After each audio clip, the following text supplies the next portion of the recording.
All right. In three, two, one. Hello, and welcome to episode 9 of the Forever Young cast. I'm your host, Don Delarente, and I'm joined once again by my co host, Miss Jupiter Julep. Hello. Hello, hello. Thank you for joining me once again for our final episode. We've finally come to the end of the road. Yeah. Uh, Happy to be here.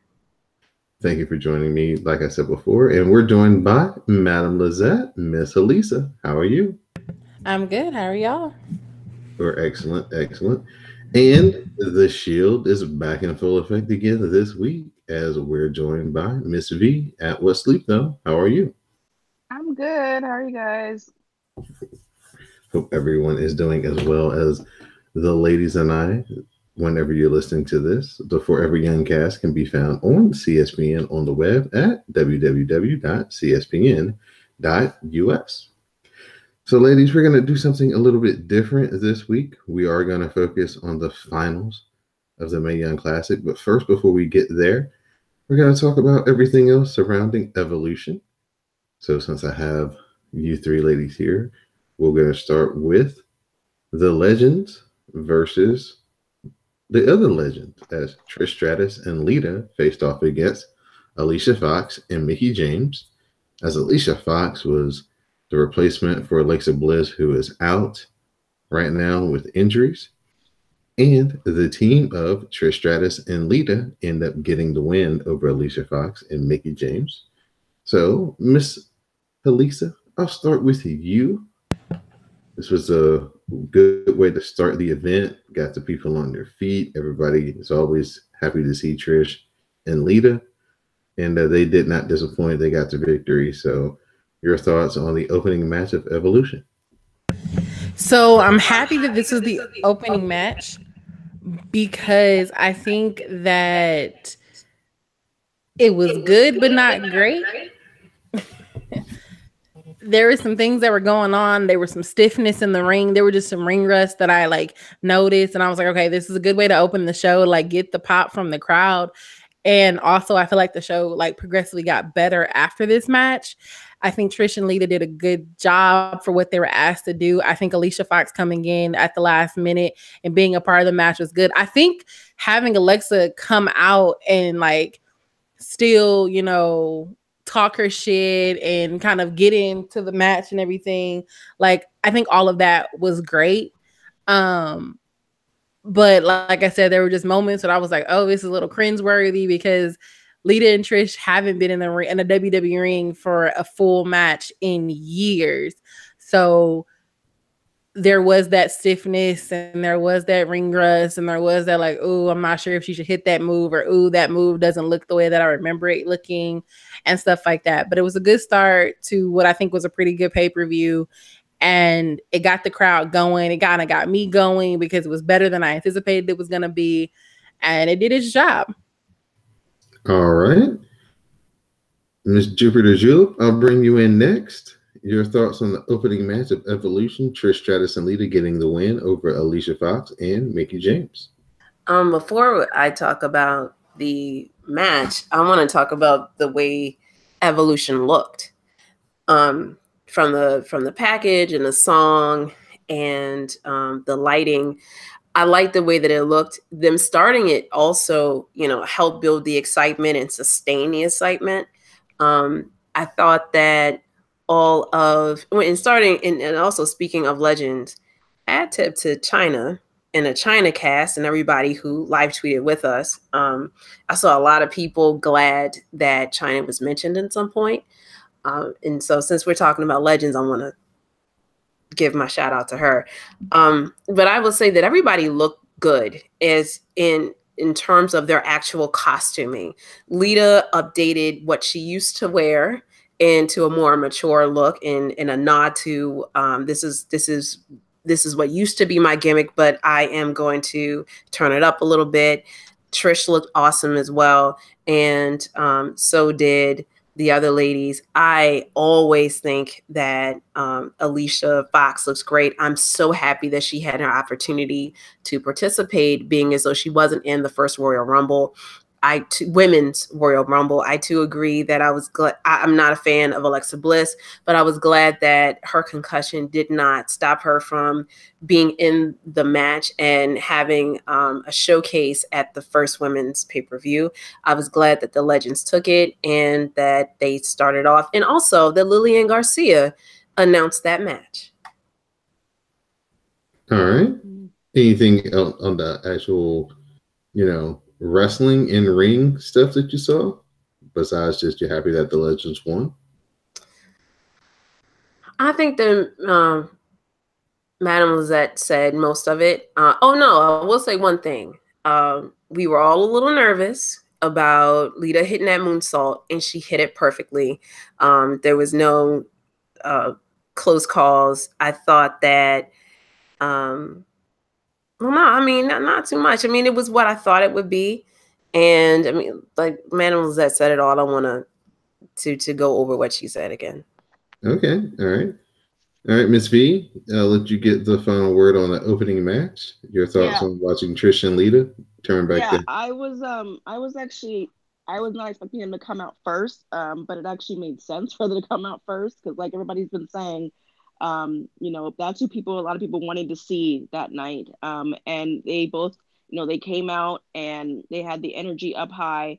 The match was serviceable. Like, it wasn't an amazing match, but it did what it was supposed to do. And we got to see two legends from back when we were all younger and were really, really into WWE. And we got to see them come out. They both got to hit their moves. I liked that, they got to give, Alicia Fox got to have some moments because she's been either treated like trash or not been able to be a part of a lot of the women's firsts over the last year or so. So it was really exciting to see her do that. And I know, Jupiter, you mentioned, Lita updating her costume and stuff, and, still having to have somewhat of a thong hanging out of her ass. But it's so weird because it's like so far up her back that it's just super awkward. So I wish she would.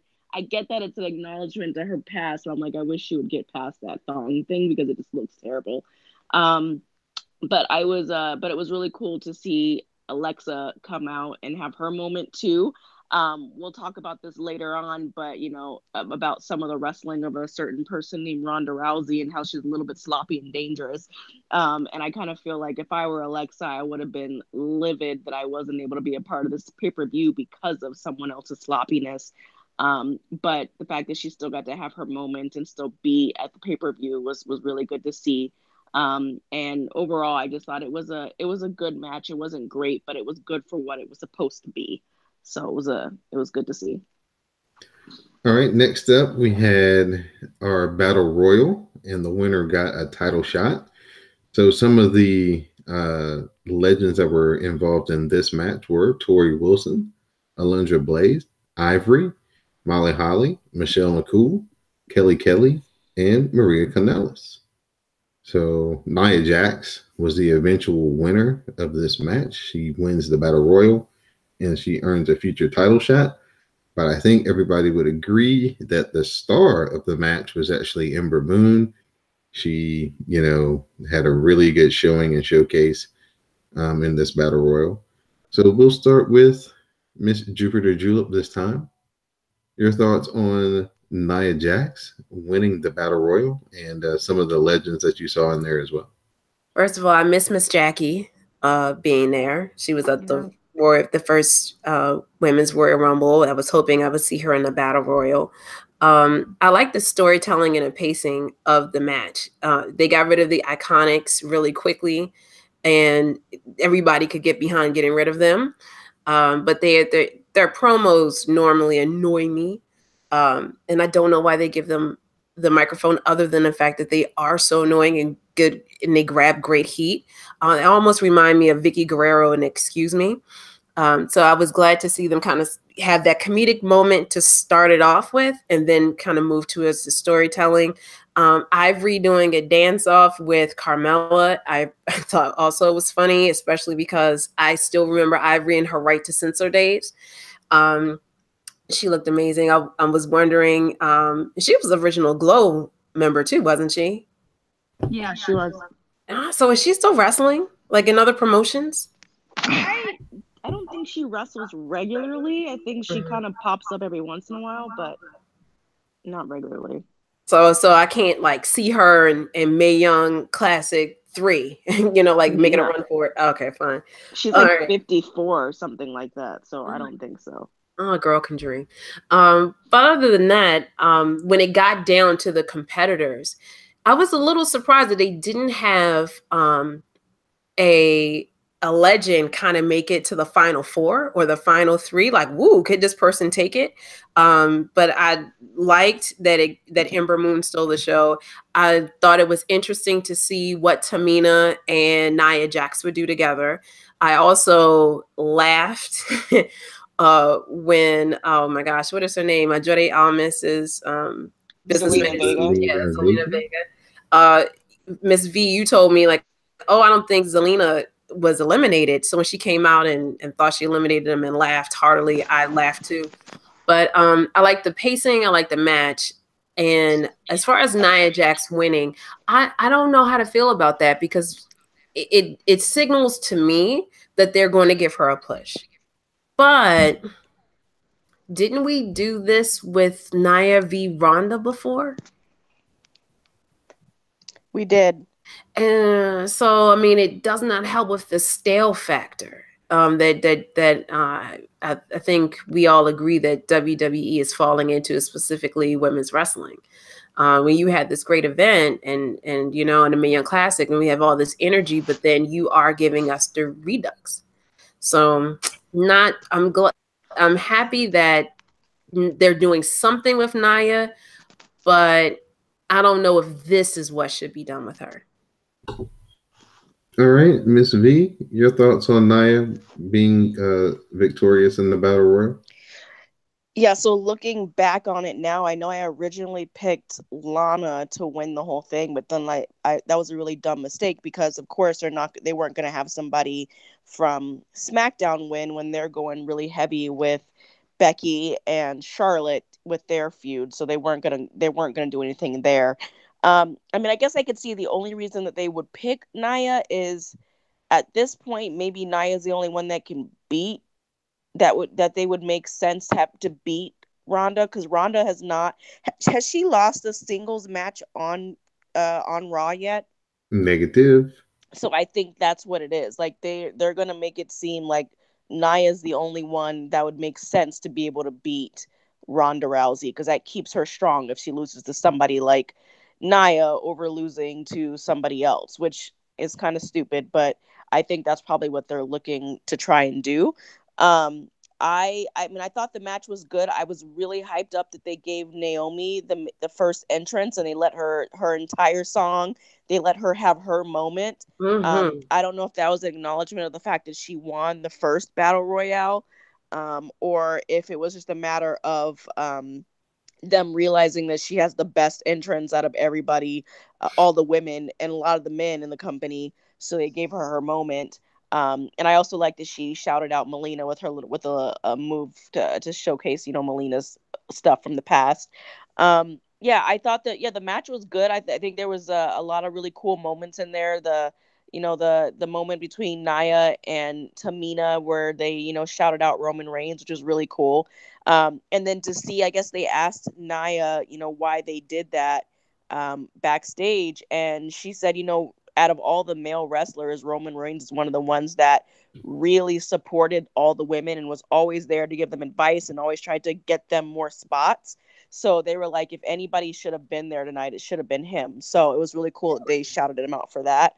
But then, I thought it was a good match. And I was surprised too that they didn't have a legend last longer in the match. I was also, just surprised that how it ended. I thought, Ember or somebody different win, but I guess it is what it is. I guess they can only have Ronda lose to somebody that's as big and as strong as Nia Jax. So we'll see. All right, Miss Madam Lizette, you'll get the final word on the Battle Royal. So I really enjoyed the Battle Royal. I love the fact that Naomi came out first. She has the best entrance, so she should have come either out first or out last. I like that they gave Asuka enough time to like get her whole entrance going as well. One thing that I had a problem with was the fact that there were like no NXT girls in the entire match. That didn't make any sense to me. If we're supposed to be showcasing the past, present, and future, your future is your NXT girls.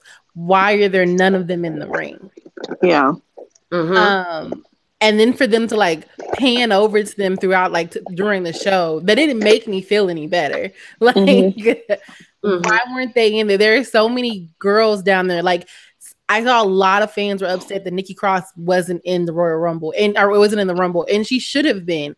Binky wasn't in the Rumble. Dakota Kai wasn't in the Rumble. Mia Yim wasn't in the Rumble. There are so many girls in NXT that would have gotten a pop and that could have made that match even better, and you could have showcased them even more, and you just kind of missed that opportunity. And I could have sworn that when they were first booking this match, they said it was going to be like 30 or 40 women in there, and we got 20. Yeah. So I don't know why that happened the way it happened, because they could have still like done the showcases that they wanted to do and like let the legends have their moments and, you know, put some people over and kind of have the coming out party of Ember Moon while still showcasing their NXT girls. Instead, we had a commercial between every match. Like, I don't get it. I don't understand it. It doesn't make any sense. It was really... By the time we got to like the final 3, I was heavy cheering for Ember. Like, I really, really, really wanted Ember to win. And then for Zelina Vega to kind of pull a Miz from a couple years ago and pop up and be like, I'm about to win this and everything. I thought that was really good and really cool as well. I like Zelina. I like Ember. I like Nia, Tamina. Like, I like all the ladies that they had that were kind of our final 4, final 5. So it was cool. I understand why Nia won, but I could have sworn that Nia had a rematch, or she was supposed to have a rematch and never did in the first place. Yeah, so she didn't. This also didn't make any sense either. So like, it was like, but she's supposed to get a rematch against Ronda because she never got one, if I remember correctly. Anwar can double check me on that. So her winning is you're basically giving her rematch that she should have already gotten anyway. Whatever. Naomi, who hasn't gotten hers yet either. I have a question for you guys. So watching Evolution, you can see, like, I don't think that they thought people were going to want to watch long matches from the women. And because they had all these like in between match, like vignettes that they had to show that they typically don't show on a pay-per-view, but they had all these like interviews with the girls talking about, you know, how far wrestling has come for women and this and that. And it kind of made, for me personally, it made it feel like they don't have enough matches for this event. So they're filling the show with, you know, with pre-shot videos when they could have either added a couple of matches and or extended maybe the battle royale. And then you could have included 10 more girls, and you could have had a bunch of girls from NXT instead of having to cut it, you know, down to just 20. And, you know, then after the battle royale and before it, have a video of the girls interviewing, talking about how far wrestling has come. I agree to that, because there were several matches where I was just like, wait, it's over? That's all we're getting? And there's nothing else? And then I read an article like after Evolution, I think it was like right after SmackDown. Apparently WWE has been putting out cardboards that say we want women's tag belts, basically, and putting them in the crowd so that the fans will have them. And I'm like, okay, we've been asking for this for months, and we can tell that you were foreshadowing it, like with the Riot Squad, with Bayley and Sasha, with Naomi and Asuka. Why are you putting that in? Why not just go ahead and give that to us at Evolution? Yeah, that would have been the perfect opportunity to do it. I don't understand. You could have like planned out a tournament and put a match on every show leading up to Evolution, where we would have the final match, and then bam, here we go. Here's our tag championship belts for the women. It would have been a perfect way to like cap off Evolution. It would have made it feel even more important. I understand that like the vignettes are supposed to be to make the show feel important, and give us all of the women's excitement for being able to have this. And I completely respect that. But y'all could have they did a special, like they did the Road to Evolution.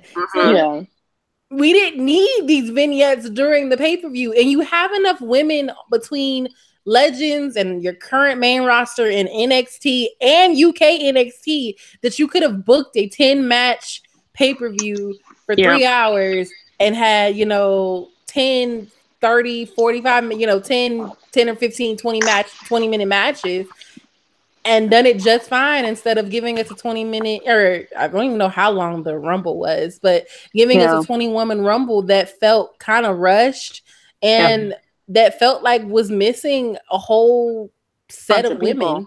Well, let me ask you guys a question, though. So based on the Rumble, if that was supposed to be the past, present, and future, who would you pinpoint as being the future of WWE women's wrestling?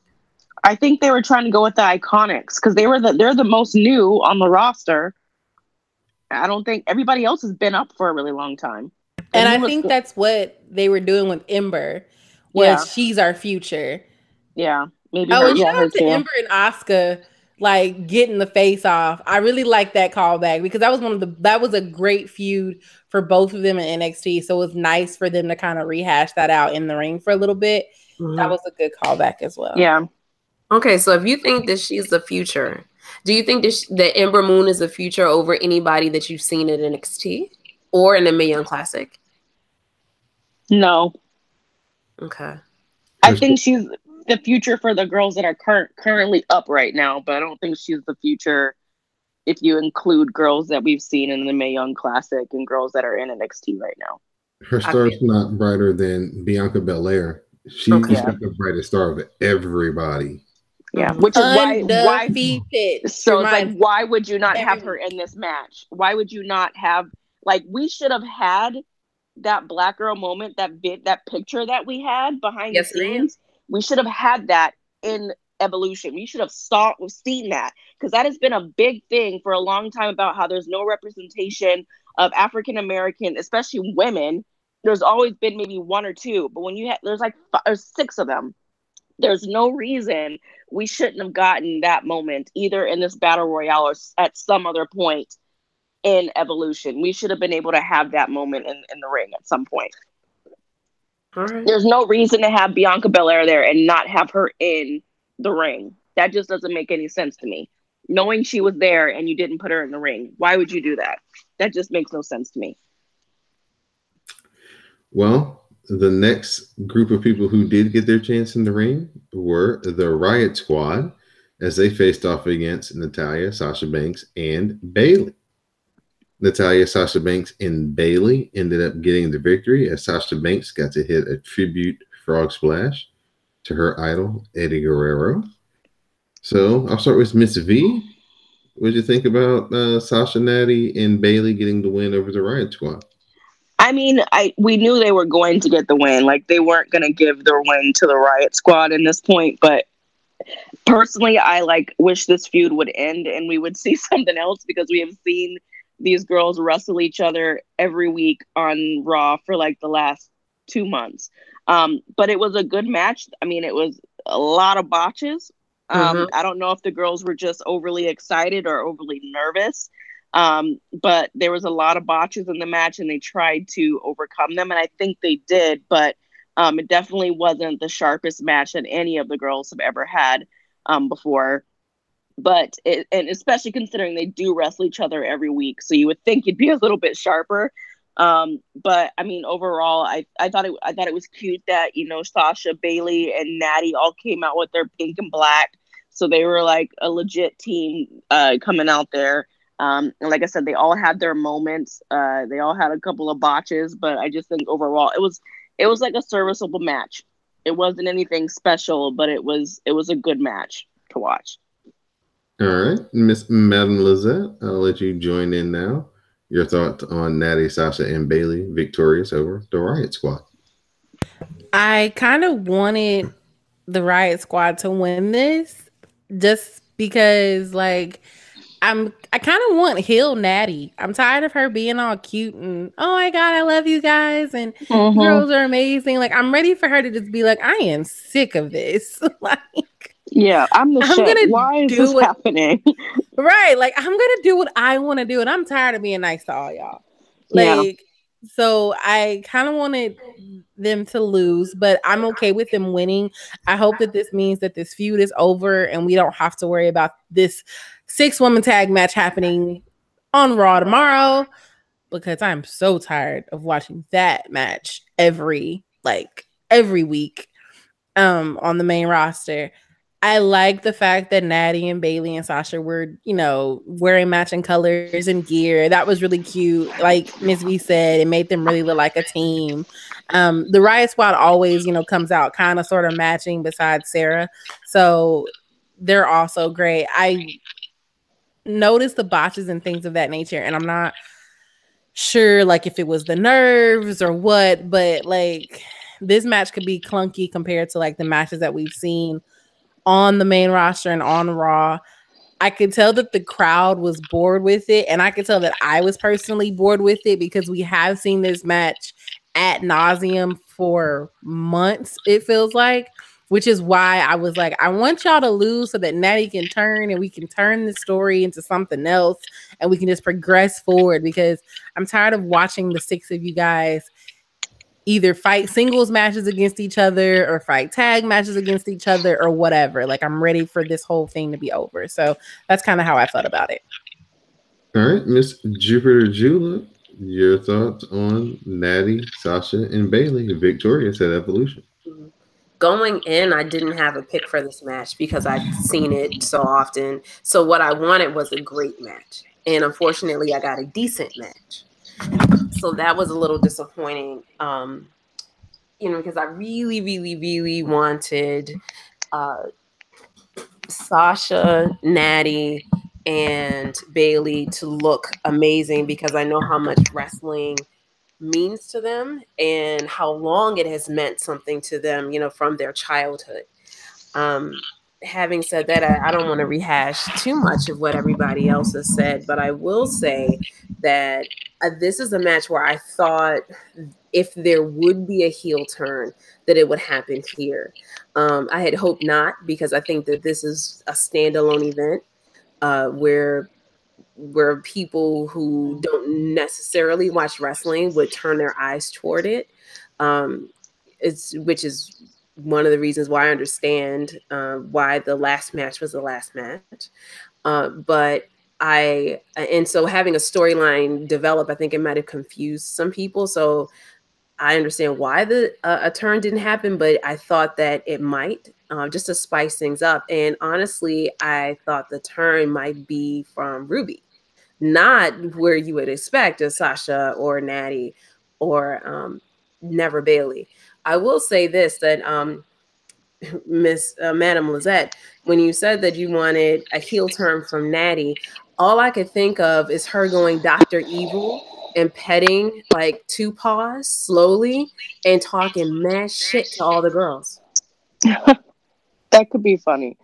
That could be really funny, actually. That's what I want. Like with a pink and black background, and like that's what I want for her. Like a little more than a cat ear, just straight up Dr. Evil.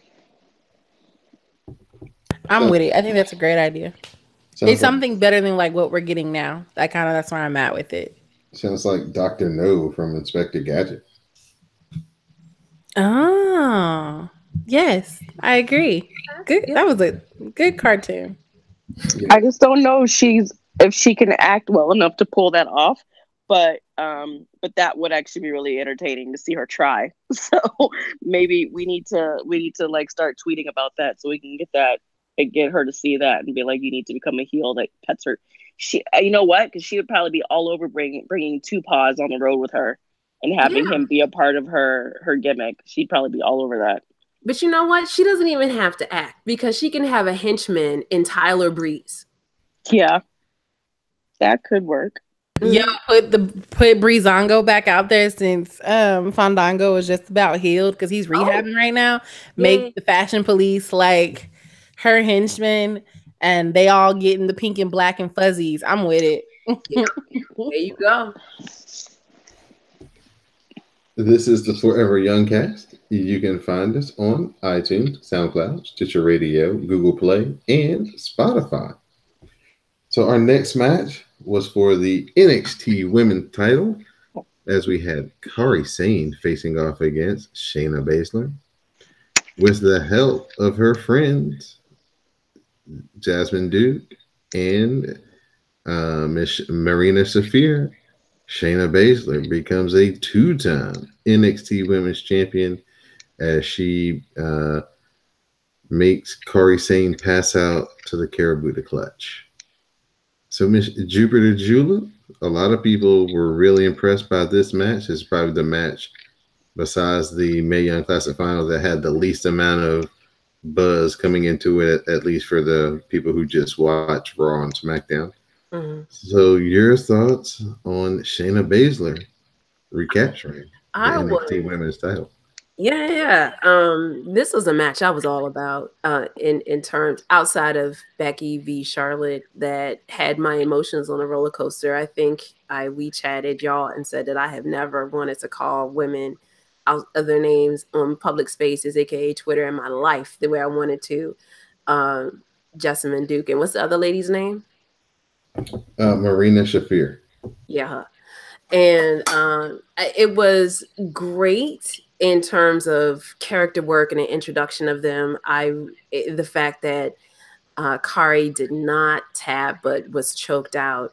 I like the pacing of the match. I like the brutality match. I like the offense of it. I think we got a comment early on in this project where someone asked us what we did if we had an issue with MMA wrestlers becoming MMA competitors becoming professional wrestlers, and the answer is no. I think that the issue that I had with the use of the 4 horsewomen is that now you have 2 4 horsewomen in one faction. Not one faction, but in one company. And I think that it lacks imagination. I think that it doesn't give justice to either faction at all. And I understand that they call themselves the 4 horsewomen of MMA and now they're coming over there. So I think that they should have come up with a different name, especially since they had one established, and the one that was already established had legacy of a daughter of a 4 horsemen. But that aside, I will say that Shayna Baszler, I think, has improved tremendously since I first was introduced to her in the Mae Young Classic 1. And I'm interested to see what this second reign in NXT will do and how long she will be able to keep that belt. And if it will accentuate or accelerate, I should say, her call up to the main roster. All right, Miss Madame Lizette, your thoughts on Kairi Sane coming up short in her title defense against Shayna Baszler? So I think this was probably my favorite match outside of Becky and Charlotte. And I liked it up until the Jasmine Duke and them got involved. I felt like Shayna could have won and everything and it would have been perfectly okay. But Jasmine and her and Marina getting involved, I was just like, well, is it time for that? Because I don't even think those girls have been on NXT yet. Yeah. So, like, even your NXT crowd is looking like, I don't really know who they are. Yes, they are doing house shows, and I know that they're doing house shows, but, like, to people who watch just what's on the network for NXT, we've never seen them in the ring. And, yeah, we see them in all the pay-per-views. We saw them at the Mae Young Classic. We know what they're supposed to be. For the 4 horsewomen of the MMA, we don't really have a feeling about them, and so I don't know if it was necessary to involve them in the match.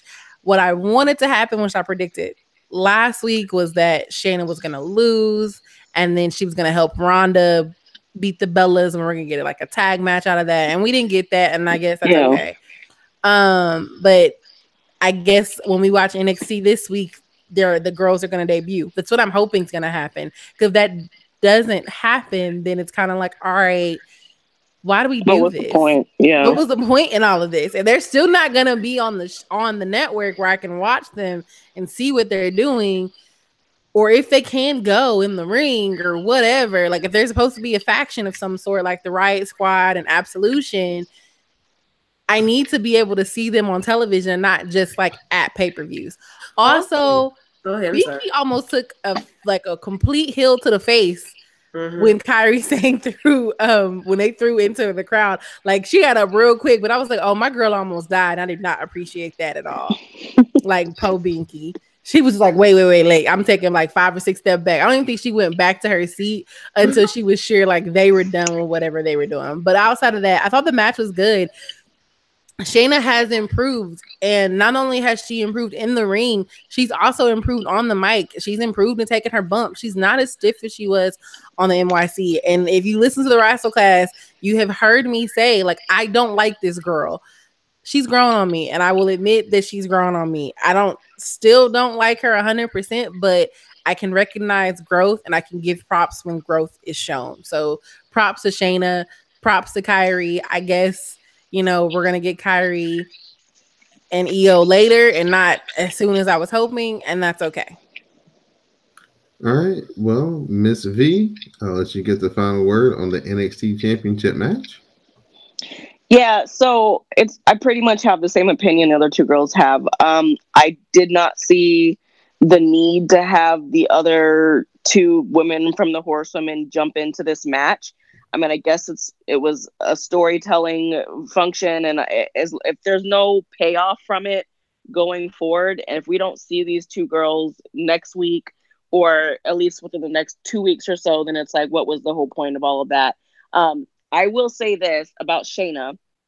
I was not on board with Shayna. I did not like her because she was stiff. She was boring to me. She wasn't believable in the ring to me. But I will say this, she has taken the trajectory that Ronda Rousey should have had. They should have sent Ronda Rousey to NXT. I do not believe she should have went straight to the main roster. If you can send people like Matt Riddle and Samoa Joe and guys like that to NXT to get them to learn how to do wrestling the WWE way, then you could send Ronda Rousey, even though she was such a big name, to NXT. And the reason I say that is because Shayna started out so stiff and so awkward and so not believable.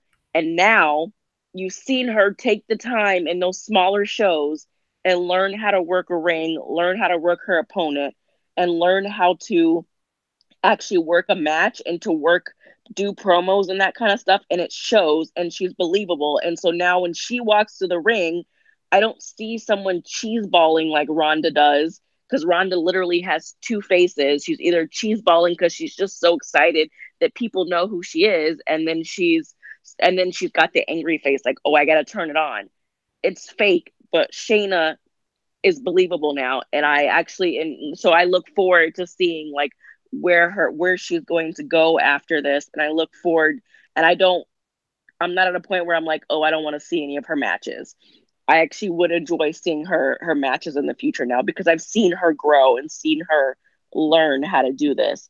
The match with Kyrie, I think Kyrie was actually pretty good, and they didn't need to have any interference, but I'm wondering if they'll set up something because the WWE likes to pair up people. So let's see if Kyrie's going to get someone to help her out. Now that, it's kind of like she got beat up by 3 people instead of just having to face one person. So we'll see how this goes in the future, but who knows?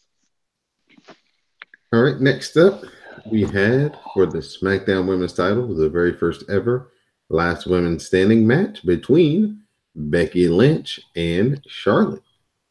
Becky Lynch retains after she powerbombed Charlotte off the apron through a table, and Charlotte could not answer the 10 count.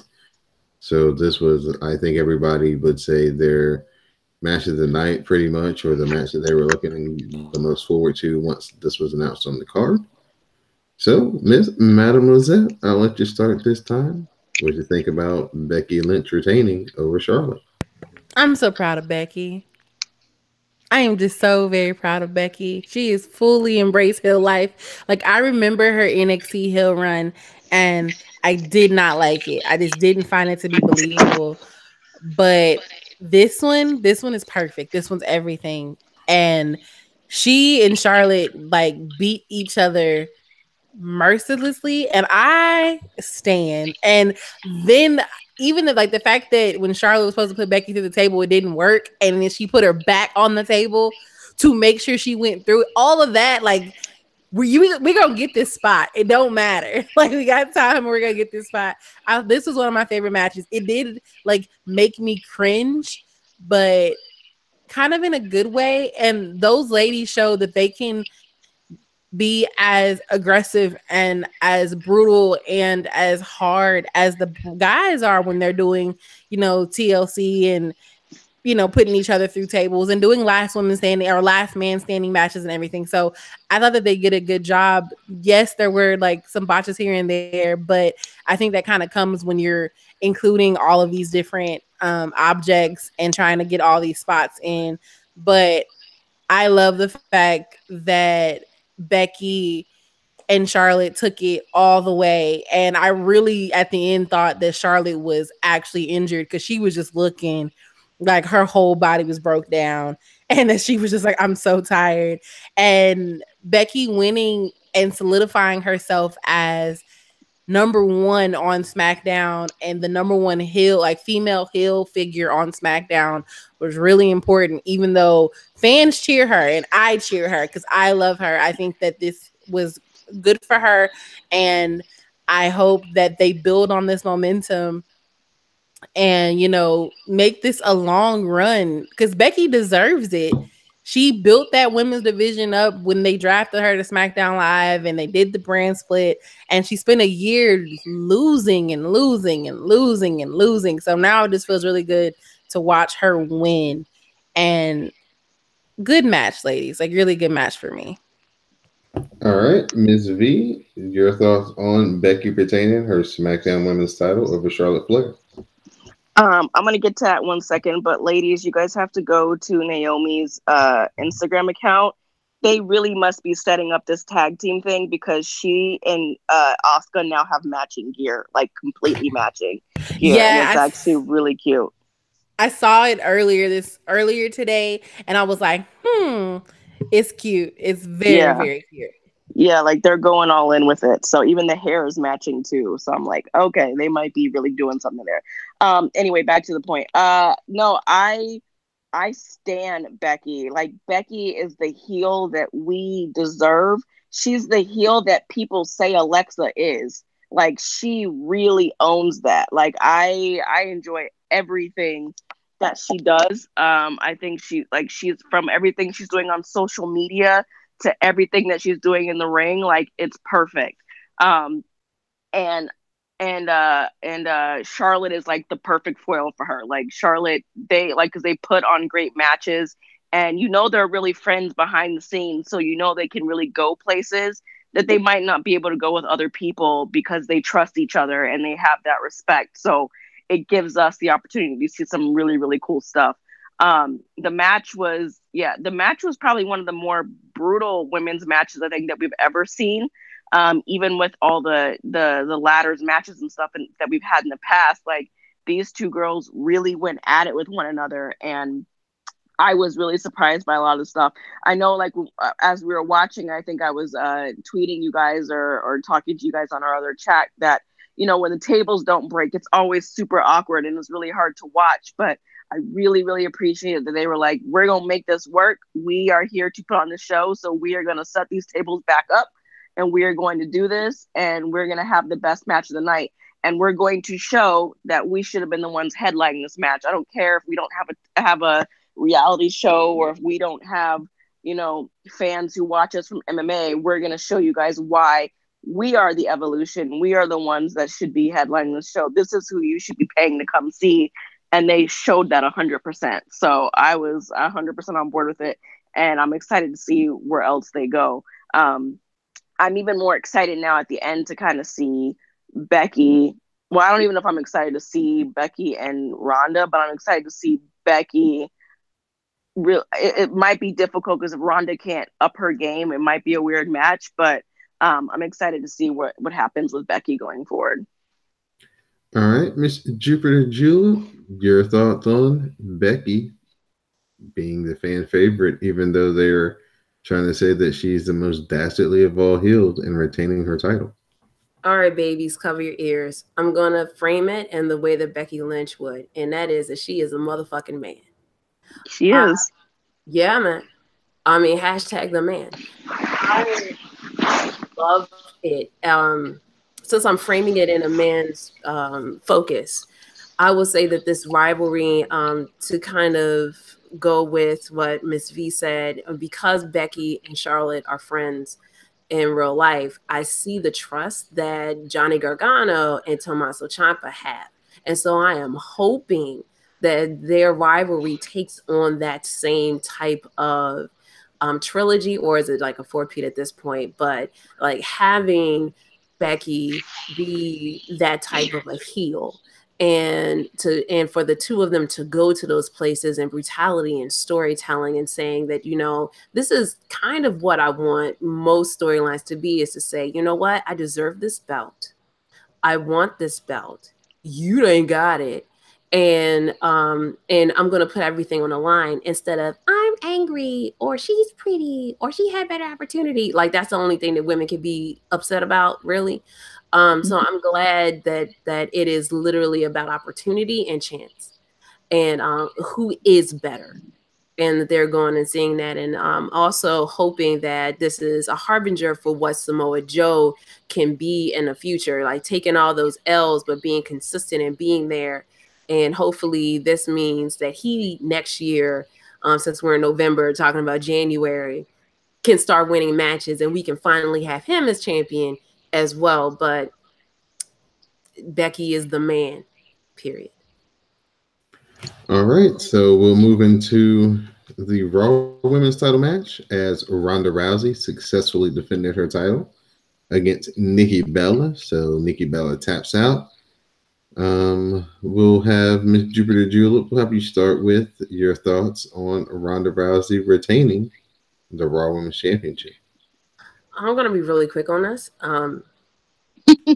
It is what we thought would happen. It is what only could happen, and it happened. All right, let me tag somebody else in. All right, Miss Madame Lizette, what were your thoughts on the Raw Women's title match? I thought it could be better. I'm okay with the Bellas using their twin powers and twin magic throughout the match to like knock Ronda off her game. It was nice to kind of see Ronda be vulnerable because Nikki kind of controlled the pace of the match for a large part of it, especially when Brie would get involved. So I think that was a good look. I've been listening and watching people say that Ronda is sloppy. And while I understand it, I also think that we beat Ronda up for the fact that she moves so quickly. But my best friend and I were talking about this, and we have to realize Ronda is used to throwing bitches. Like she is used to using her speed to her advantage to chunk women across an octagon with no thought of, oh my God, she's going to get hurt. And it's really hard to come out of that mode of thinking when coming to the WWE. So do I feel like Ronda is sloppy because she is so fast? And yes, she's a detriment to the women that she's in the ring with because she can hurt them. Yes. But I also register the fact that like she's been in WWE ring for 5 or 6 months now. She's had a handful of matches and each match she gets a little bit better at protecting the women that she's in the ring with and trying to slow down. But when you've been going at one speed for so long, and that's the speed that's made you successful, it's really hard to slow that down when you change like professions in a way, but you're still fighting. So I recognize Ronda's flaws, but I also feel like she can get better and she will get better. I think that she should have probably started at NXT and worked her way up. Yes, but she didn't get that opportunity. So we're having to watch her growing pains on national television every day and in every pay-per-view instead of like watching her growing pains on NXT at a takeover show, at a house show, and you know, just going, oh well, she'll get better or she'll improve like we do with Shayna Baszler. That's what I got. All right, Miss V, you'll get the last word on the Raw Women's title match. That match was what we thought that match was going to be. It was actually hard for me to watch because of Ronda's sloppiness and Nikki's sloppiness. I was like, the entire time I was like, oh my God, Nikki's neck, Nikki's neck, Nikki's neck. Like, especially knowing that Alexa Bliss was not wrestling that night because Ronda tossed her across the ring and gave her a concussion. I personally thought it was, I get why they put the two of them together for that match, but for the health of your wrestlers, I felt like that was the dumbest thing ever, because why would you put somebody who has a possible career ending neck injury in a ring with somebody who's not the safest person, who does have a career of breaking people's arms and tossing people across an octagon? I just don't know if I would have done that to try and protect my wrestlers, but what do I know? I just I get what you're saying, Mademoiselle. Like, I get trying to give her the benefit of the doubt because she's coming from that world, but she's not the first MMA person to come from that world to come into wrestling, and it just seems that she's not attempting to try and be as safe as the other ones are.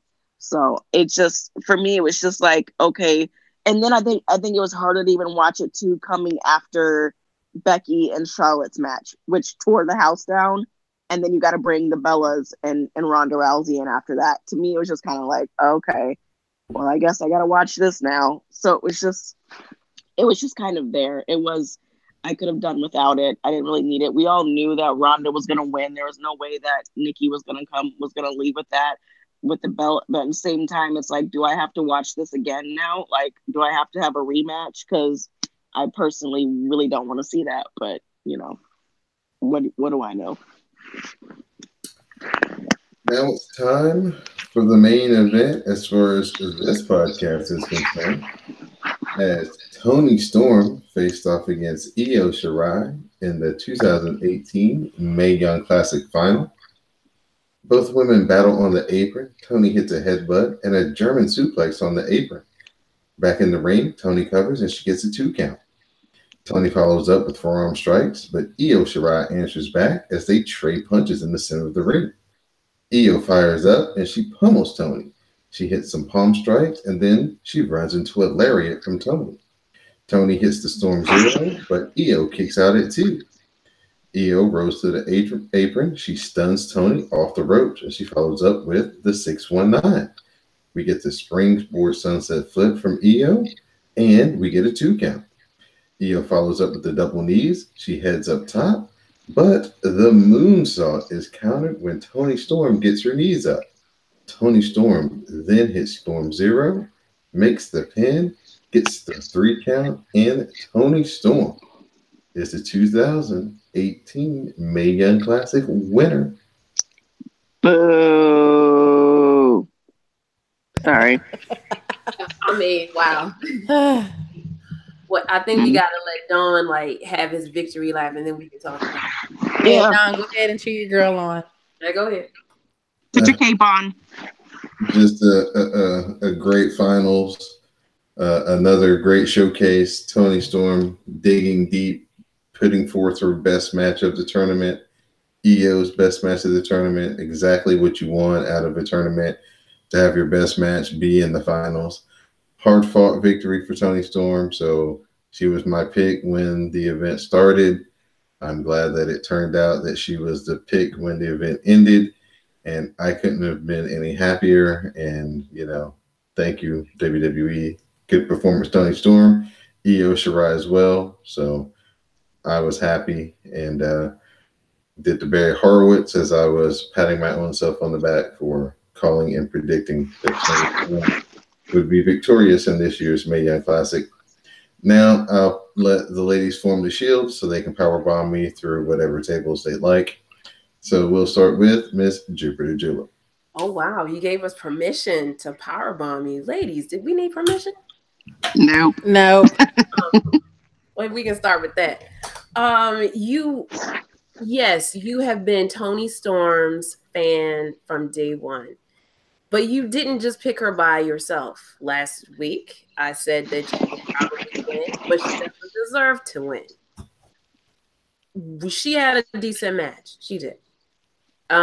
She did look better than what she did throughout the rest of the tournament. And I'm going to echo the issue that I had before, which is she lazily advanced through this tournament and advanced over women who left their heart in the match in the ring and really wanted it. And I didn't really see it, although the announcers told me that this is what she really wanted. And and when she doesn't want this, she's rocking for Jesus. All right, that's great. But I wanted something a little bit more with this match. I do believe it was Miss V who said, and you too, Madame Lizette, who said that there were times like, oh wow, the match is over. This was one of those matches where I didn't expect it to end when it ended, so it felt incomplete to me. So I'm going to say that I was left a little unsatisfied with the conclusion of the Mae Young Classic. I wanted a little bit more from both competitors for the storytelling of the match, and a better conclusion for the tournament as a whole. All right, Miss V, your thoughts on Toni Storm being victorious in this year's Mae Young Classic? Yeah, my reaction is the same one that Rhea Ripley had in the crowd. Slow clap. It is what it is. Like, Rhea was perfect. She looked so entertained. Yeah, like she had the perfect reaction. She was a mood, and that's the entire mood that I have about the whole thing. Like, whatever. We knew the person who should have won wasn't going to win it. Like, we knew that they were going to give this match to Toni. Like, we knew that was what's going to happen. But it still didn't make it suck any less when it did happen. It was just like, okay, I guess I'm supposed to clap because that's what you do after a match when somebody wins a championship. But I'm really not happy about it. really? Because Roman's be getting booed. Yeah, well, I mean, when you're not butthurt because your girlfriend thinks Roman Reigns is hot, All right, fair enough. So, yeah. So, yeah, I just, it's Toni Storm. I don't know what to say about her. I still don't get her. I'm not Rockin' for Jesus is great. Like, if you don't know what tuna fish is because it's a chicken of the sea, like, I just get that reference. I just don't get her. So, the match was like, okay, it wasn't like the best match on the card. Mm-hmm. Like everybody was saying it was gonna be, because everybody's like, oh my god, you have apparently the Chris Jericho of the female division in Toni Storm, and then you've got Io, who's like one of the best wrestlers ever. It was supposed to be an amazing match, and it was just it was like, okay, girl, they both got their spots off, but that's it. They didn't have good chemistry at all. It felt flat at all. Yeah. And the crowd fell flat.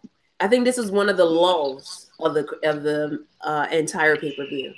I would agree. Madam Lizette, your thoughts on Toni Storm defeating? It's my turn. So I didn't like this match at all. I didn't enjoy it. It fell flat for me. I think that Toni showcased what she could do in the ring, and I think that was really important for her to do. But it felt like Io's whole point of being in the match was to get her spots off and to take an L. And the match itself felt very, very short. Like, when it was over, I was like, well, that's it? Because I felt like I looked down to check a tweet, looked back up, and they were like 1, 2, 3, and I was like, wait. Yeah. How long did they even wrestle? And then I had, people who commented and were like, they have better matches in Japan that are 20 or 30, 40 minutes long. Like, this match was not good. So people who have seen those two ladies wrestle each other prior even felt like the match wasn't good. So that in itself let me know, all right, WWE, you put on a crap of a match for the finale of the Mae Young Classic, and that is really not fair. Me and Rhea, I'm very happy for you clapping, but I wouldn't even clap. I'd have been like, it's all right, because it just wasn't good. It just didn't. I was so geeked for it, and I was so excited for it because I was like, maybe Io is gonna pull even more out of Tony. And we're going to get like a great match out of these two ladies. And it's going to be aggressive. And they're going to give us what we kind of been getting from them in the Mae Young Classic all the way up until this point. And it just fell flat compared to what I had seen. I'm going to say this again, but Mako versus Mercedes was one of the best matches. And at this point, we're done. It was the best match of the entire tournament. And it was in your first or second round. And that's ridiculous, WWE. Like, they should have showcased themselves more and they should have done a better job. And it should have just been a better match. And I don't understand why it wasn't. And like, for Sarah and them to come out and present the award, I'm looking at Sarah like, girl, I know you can put on better match. I know you can help these ladies put on better matches than this. So I don't understand why we got this. This just didn't feel satisfying for something that, we've been tracking since the beginning, 8 or 9 weeks of us watching this and being, invested in these wrestlers, especially being invested in Io. And even in our bashing of Tony, yes, Tony was better this week or in this match, but it still was just like, I still never got to the Tony that I like really, really enjoyed and like from last season or, it just wasn't good. It didn't do it for me. And I'm really disappointed that it wasn't. Oh, just as I'm pulling an Anwar Starwind, and according to Wikipedia, the match was 10 minutes and 20 seconds, and it was the shortest match on the card. That's interesting. And that doesn't make any sense because you announced the fact that they have a 20-minute or a 30-minute time limit when they go through the introductions of what they're doing for the Mae Young Classic. So why are you only giving them 10 minutes to wrestle? That just doesn't make any sense, WWE. Let these women go. Mm-hmm. Like, once again, you put in all these vignettes when you could have just had 20-minute, 30-minute long matches that felt important and that mattered, that the crowd could get invested in, and that could really showcase the women's talent. I think that just doesn't make any sense at all. Oh, can we talk about the fact that they booked this show so like poorly? They forgot that they couldn't have the women's NXT UK match because they didn't actually have the championship. So they couldn't actually show it on the pay-per-view, but Rhea Ripley actually did wrestle that night. So I'm just like, how do you botch that so bad that you promote that you're going to have the match and then realize, oh shit, we've never actually had the tournament. It hasn't aired yet. So we can't actually have these women wrestle in the finale. Like that's embarrassing to me. Like, that's a mess. But think about the booking in the entire card. I mean, with the exception of Becky versus Charlotte, this match was the match that had the most promotion and development of any other match in the Evolution. So I felt like this should have been one of your marquee matches. And it should have been given more time to develop. And there should have been, without a doubt, me going around like, you know what? We powerbombed Toni Storm a few times, but gosh darn it. Let me put on my Dawn De Laurentiis glasses and say she gave us the bestest darn match that we could have asked for. And it didn't happen. Io put on her spots, but even Io, and I'm Captain Io, didn't give me what I was hoping to give. So for someone who did not watch the Mae Young Classic or was invested like we have been, I wanted them to come away of saying like, who are these two people? Like, this was an amazing match. Maybe I should go back and listen to us or listen or watch the Mae Young Classic or be excited about next year's tournament. And I don't think any of those things happen. Although I do encourage you to go back and listen to us. Yeah. It's great. And then I kind of have a like question problem.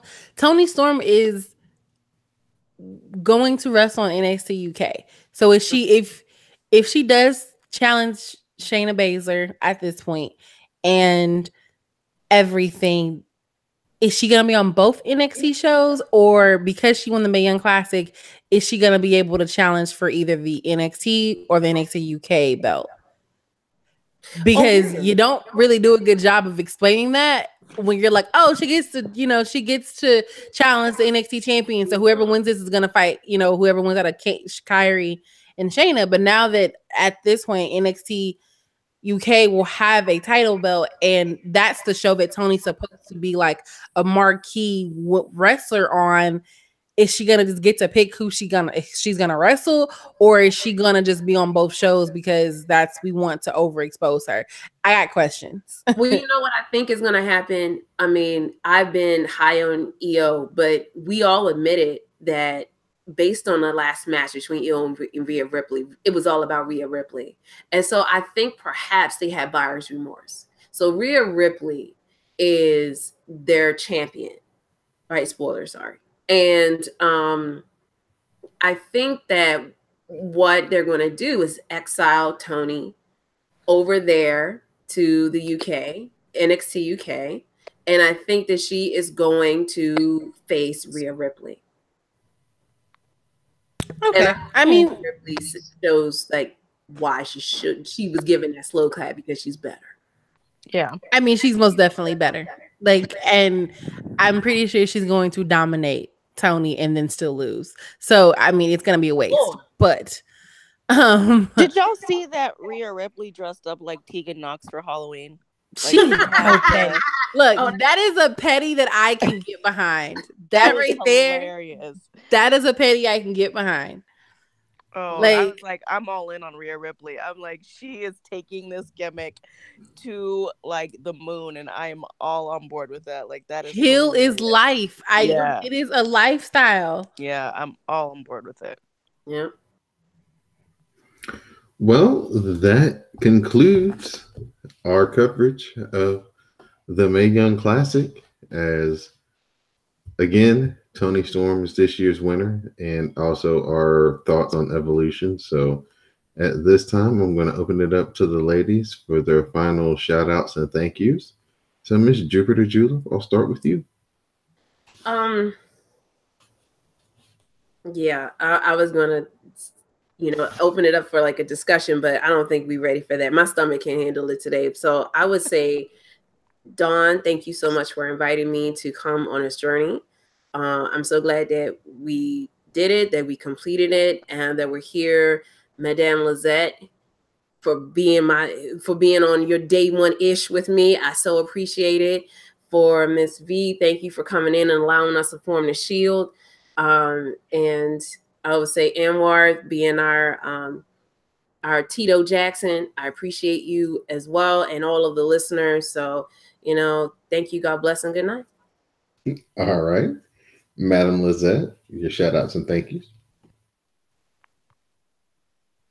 Ooh, where'd she go? Madam Lizette, where are you at? I still see her. I see her too. All right, Miss V, I'll let you go. I just want to say thank you to you guys letting me come in towards like the middle/end of the Forever Young cast. I know I was supposed to be on at the beginning, but baseball is life, so it was a little bit crazy, so I wasn't able to do it. But thank you for letting me come in and join your little shield and dump all over Toni Storm. I will do that till the end, so I'm all on board to keep doing that. So thanks for having me, guys, and it's been fun. All right, thank you. Madam Lizette, are you there? Yeah, I'm here. Sorry about that. I had muted myself and didn't realize it. Oh, okay. Your shout outs and thank yous.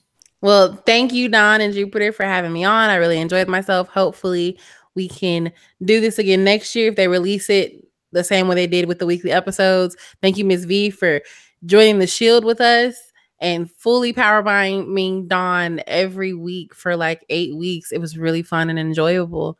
Shout out to my best friend. My best friend always gets shout outs. Shout out to Anwar for always double checking and for coming over to the dark side, even if it was just for one episode. I appreciate it.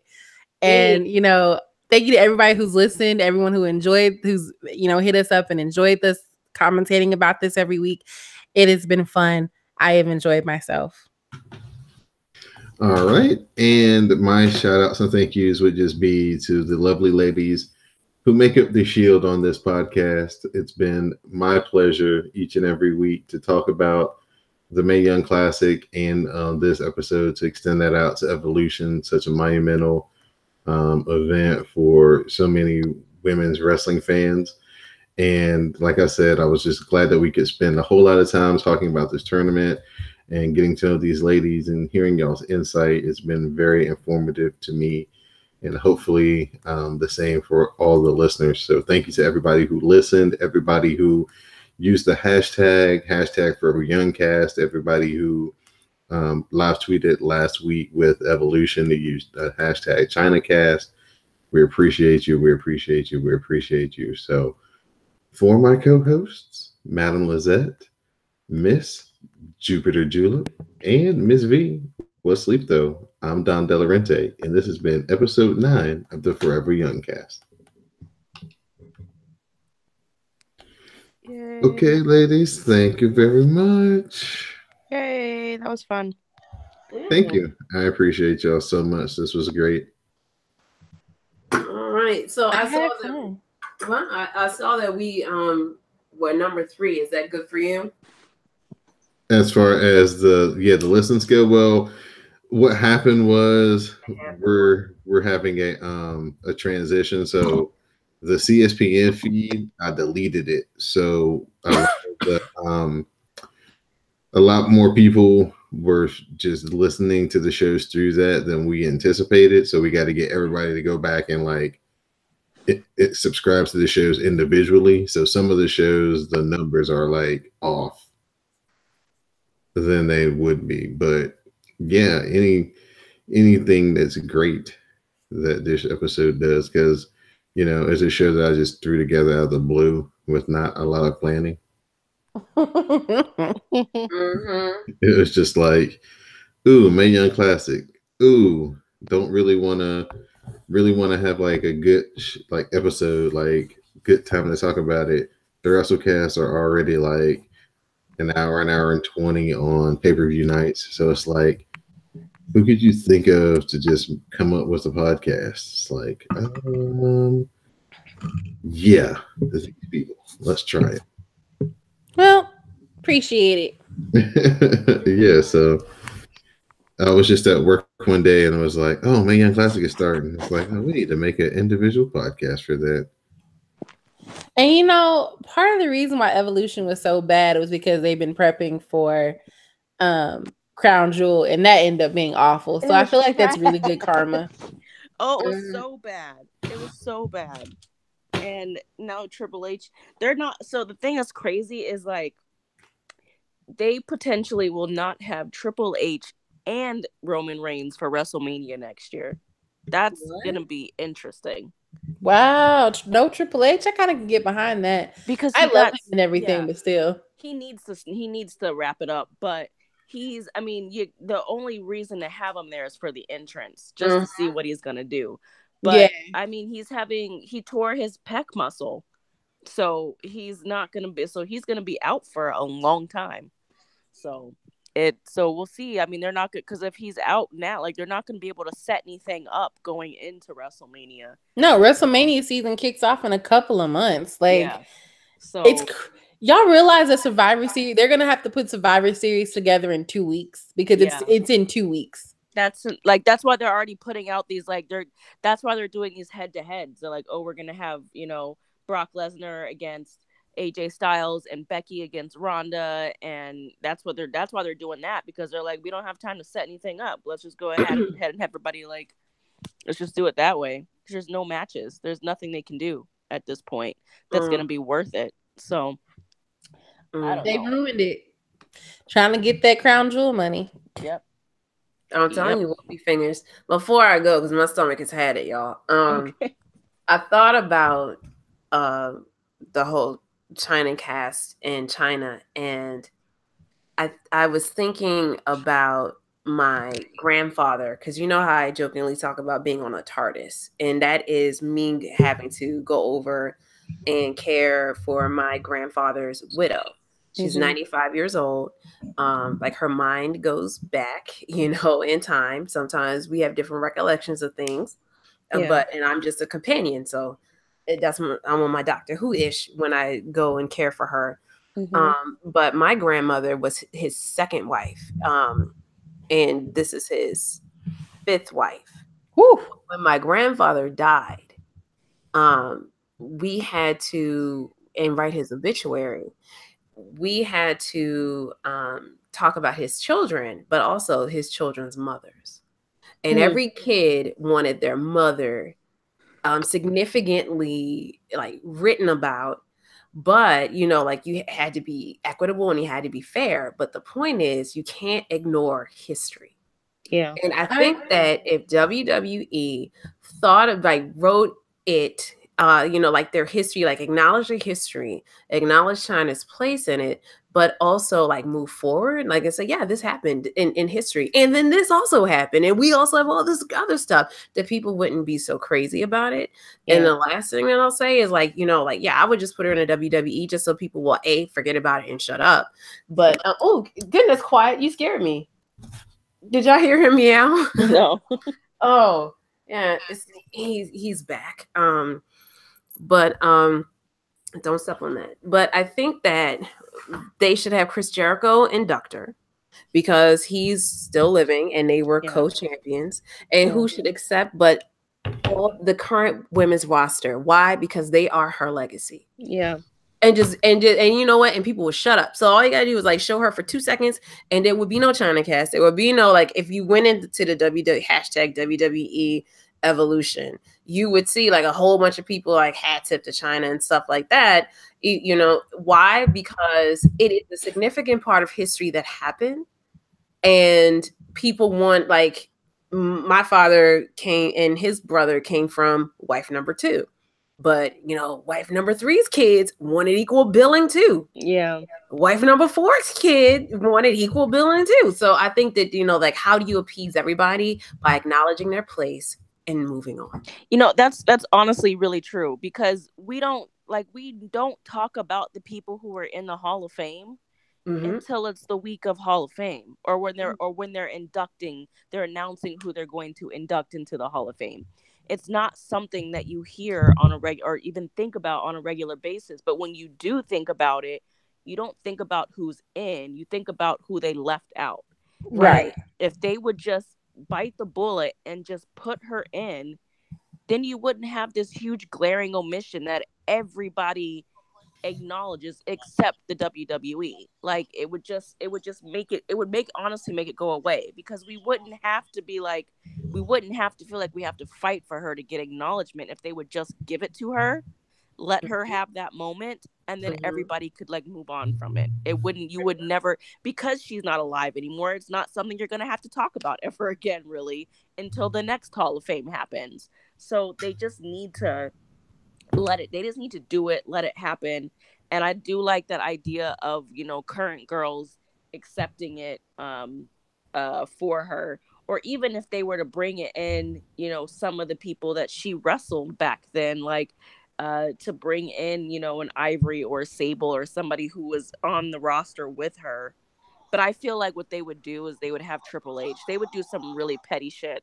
And they're gonna have and that would be, and that's a no. And you know, I mean, and I think that what he would want to do is, because everybody's like Papa Triple H, and that kind of goes back to our first Mae Young Classic episode where I posed the question, when did Triple H become synonymous with women's wrestling? Yeah. If he would like to remain Papa H and all this other foolishness, then he needs to divorce himself from any petty behavior and any misogynistic behavior that he might have been involved in the past. And it's really easy to do. It's to just be like, yeah, she did her thing. But the thing about it is, what has happened now that they haven't had before is all of this footage of women wrestlers doing great things. Yeah. So it's just, so she will be like, yeah, she existed, she was in the forefront, but it's kind of like, you know, Fabulous Moolah was great, but we it's called the Mae Young Classic. You know, like her contributions, good, bad, or indifferent, are still there. Yeah. But you don't dwell on them. Yeah. All right, and I gotta go, y'all. All I'll see y'all on the WeChat. Oh wait, Bye. hold on. I think he wants to say hi. I will let him say hi. Go ahead. Go ahead. Can you see him? Hello, Quiet. What's up? Hi, I see him. Yeah. There he goes. It's bad stuff. All right. See y'all later. All right. Bye. Thank you, ladies. Y'all have a good evening. You Good too. weekend. Y'all be good. Bye. Bye. Bye.